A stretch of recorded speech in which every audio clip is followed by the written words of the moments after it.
Everyday local foods like polos and keselmua are making a splash in the global vegan market. How did we get there? Here to share his thoughts is Shanon Lee from HJS Condiments, part of Hayleys Agriculture. Hi Shannon, welcome to the Hayleys Podcast. Thank you for being with us today. Thank you for inviting. Sure. So you've brought all these fancy bottles and jars to show us. So tell us what these are. Tell us about HJ's Condiments and what these products offer. Yeah. So before I get into the products in detail, I'll take you all through what HJ's Condiments is. So HJ's Condiments is currently a part of the Hayleys agriculture sector. The company started in 1993. It's a partnership between a Dutch company called Jogrex and Sanyo Foods in Japan. The whole purpose of starting the company was to look at gherkins, to cultivate and manufacture and export gherkins to Europe and Japan. With time, they were looking at how we can grow the business. And in 1997, we were invited by McDonald's for an audit to see whether we comply to their standards to be able to supply. So we got through that hurdle, and then in the end of 1997, we started supplying. So right now, if you look at it, we supply from Australia, New Zealand, whole of Asia, excluding Russia, Middle East, and South Africa. So the company has grown from strength to strength over time. And again, as a part of diversification, because we were heavily reliant on gherkins, we looked at how we can expand our portfolio. That's where the jackfruit and the beverages come into play. The story behind jackfruit is also revolves around veganism. A few years ago, the term veganism was coming up quite a bit. So we wanted to see what we can do to introduce a product into the market segment and also to be there first so that we can capture part of the market share. And that's the birth of jackfruit. And then we also have banana blossom. And along with it, we came up with the beverages so that it complements the entire range. Okay. Yeah, so let's talk about the jackfruit for a little bit. I think it's fantastic that it's such a local product that's available everywhere, but you all have been able to kind of innovate it and develop it into this fantastic global product, right? So tell us about the innovation and the thinking that has gone into it, and also how is our product doing in the global market? Yeah. So if you look at jackfruit, or if you look at the term veganism, there are so many subcategories in it, like meat replacements, dairy replacements, even egg replacements. So what we thought was we'll focus on one thing. That's where we picked the meat substitute part, and what other product can substitute meat. So if you look at pork and beef, the texture of jackfruit is very similar to pork and beef. So what we did was we first brought in a variety called ready to cook, so that the consumers themselves can cook the product. And then with time we realized consumers are looking for convenience and they don't want to cook.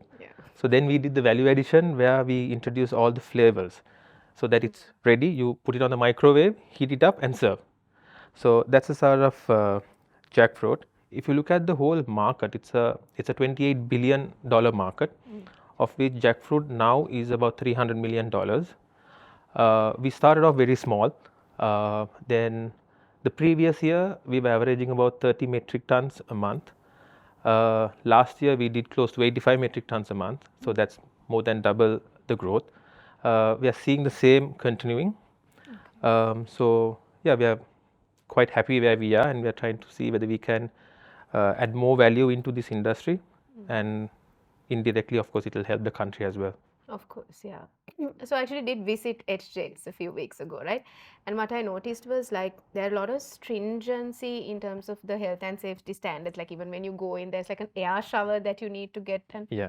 so like all these standards, like how do they come in place? Like is it because of your partnerships with the international partners, or like how has that framework really been built into HJ's? Yeah. So food manufacturing is very tough. In the sense, we have to ensure that the food that we put out to the market is safe for consumers. So that's where the air showers, then the sanitizers, and then where you have to wear boots, you have to go through a sanitized Yes. pool, Yeah. all of that comes into place. I think for us, the fact that we have been working with our partners and then them with the food retailers have really helped us up our standards, because without which we will not be able to do this business. So in most audits, we have been pushed by our customers also to up our standards. So that has really given us some value uh, to become a market leader. Now, if you look at HJS, we are the only manufacturer in Sri Lanka who does gherkins to fast food retailers. And we also account to 67% of the Sri Lankan export in value-added fruits and vegetables in the industry. So that is a remarkable milestone, and we are trying to see whether we can up the game further. Yeah. So in that sense, HJ is, I guess, by far the largest exporter, no, Yes. of processed fruits and Processed vegetables fruits and from. vegetables. Okay. Yes. Right. So let's talk about banana blossom. I didn't even know that you all did this until I visited the factory. Yeah. So how does that fit into the whole veganism agenda? Yeah. So on the meat substitutes, we always talk about beef and pork. Okay. So we thought, why not fish? Fish is also meat if that is the case. Yeah. So then we had to find a product that can replicate a similar texture. So that's where banana blossom came into play. Okay. One example that I can think of is our CEO, Mr. Anand, and myself, we were traveling in Canada, and there's this customer that we met, and he took us to their restaurant, and in which he gave us the menu and he said, you order the drinks, the main courses are all done. Okay. So we ordered our drinks, and then little while later comes fish and chips. So we looked at it, okay, fish and chips is fine. So we started eating. Halfway into the meal, he tells us, this is a banana blossom that you all supply us. So for us, we couldn't believe. We were like, stop kidding. Like, no, this is the vegan banana blossom. So they have termed it as vegan fish and chips. The fish is the banana blossom. Yes, they have cut it into the shape of the fish Okay. and batter fried it and served as vegan fish and chips. So that was like a big experience that we had to see how the product actually gets served in the final marketplace. So that was a very good experience. So yeah. I mean, yeah, that's fantastic. And it also kind of shows the opportunity that Sri Lanka has, right, in Yes. kind of packaging these normal foods that we have into global products. Yes, absolutely. Yeah. So take us through some of your new brands. I know you've done Island Magic and Cocoa Life by Cocoa, Hayleys. yeah. Yes. So tell us a little bit about those. So the brand Island Magic actually revolves around Sri Lanka. If you look at the logo, the I stands for us, the people, and then the S stands for the paddy fields, and the L, you can see it's like a waterfall. So that's the waterfalls of Sri Lanka, and then the sun and the sea and the land. So that's how we've developed the brand logo in that, where we want to talk about Sri Lanka to our consumers overseas, which will not only promote the brand but also give them an idea about Sri Lanka so that they can visit. Cocoa Life by Hayleys is our latest adventure where we are venturing into coconut milk. Very soon the product will be out in the market for everybody to use. So it will be coconut milk packed in cans and coconut milk powder. That's a very new venture that we've gone into. So in another 3 to 4 months' time, you all will be able to purchase the product also in the market. Okay, so you are now looking at the domestic market as well, right? In addition to For Cocoa Life, yes, both domestic and export. Export will be our main market, but local market also, yes. Okay, great. So I think enough about HJS. Let's move on to how you fit into this whole picture. So tell us about, I heard your first job was at Hayleys, right? Yes, that's correct. So tell us about your journey at Hayleys and how it's been. Well, I joined Hayleys in 2009, right after school. I joined as a trainee. Yeah, every time I tell this story to someone, it just takes me into my past where. Which was a long time ago. Yes, I was actually interviewed for a finance role.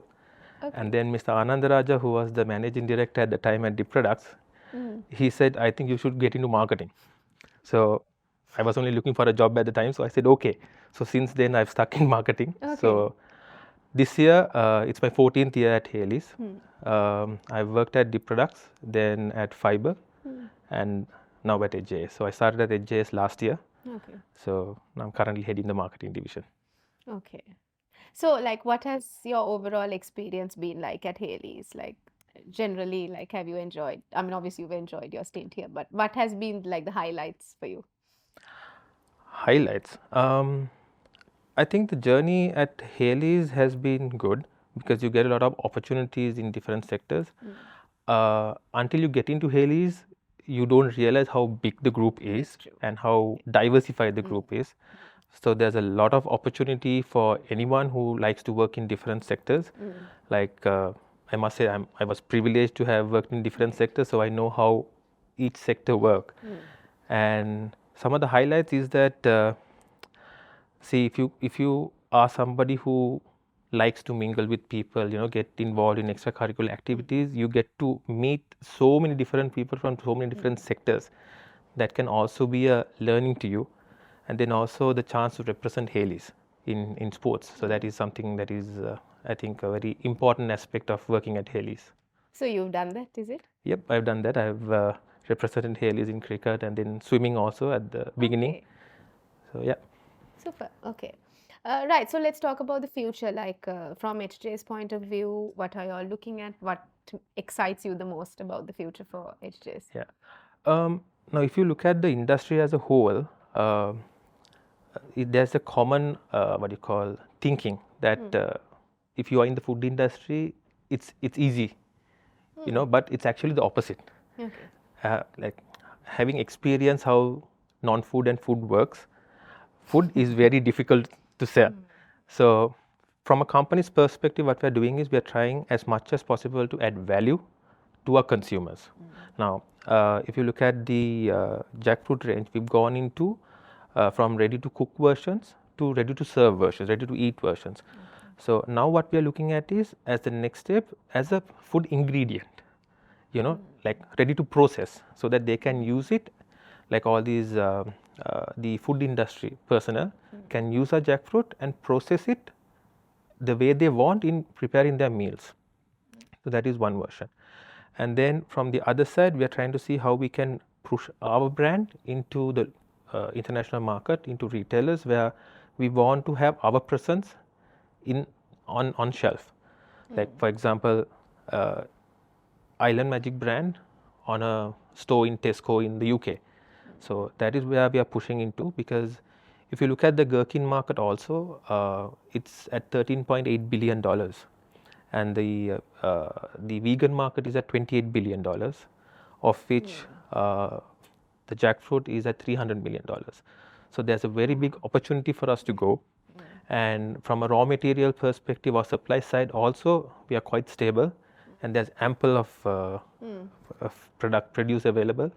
So yeah, it's a good future that we're seeing. So hopefully we'll get there faster. Actually, one thing I want to tie into that is this whole concept of inclusivity, right? Which is, I think, key to a lot of Haley's companies. So I think what you all do with the Gherkins is that you have a network of outgrowers that you all work with. Yes, So there's this correct. whole socio-economic empowerment angle as well. Yes. Do you want to maybe comment on that and, Yeah. tell us how you really drive value across these supply chains? Yeah. So if you look at the gherkin cultivation side, we have 12,500 farmers who work with us. So what we do there is we have given them a fixed price, a fixed market price, where they have been given all the inputs. So the farmers have to put in their labor to cultivate the product and return sell it to us. So there is a buyback agreement Guarantee. where every single gherkin that you produce, we will purchase, and there are no middlemen involved, so that the market price gets paid to the farmer, and there's absolute transparency between us. As a result, our supply base has been very strong, and almost all the farmers have been with us for so many years. So I think that is another remarkable point that we have to highlight of working with HJS as an external party. And also, I think the knowledge transfer, right, that happens because you're bringing the global knowledge into the farmer standards and systems. Yeah. So it's helping their sustainability as well, right? Yes, that's correct. Yeah. Great. Superb conversation. Thank you so much for joining us, Shannon. And Thank you yeah, very much for having me.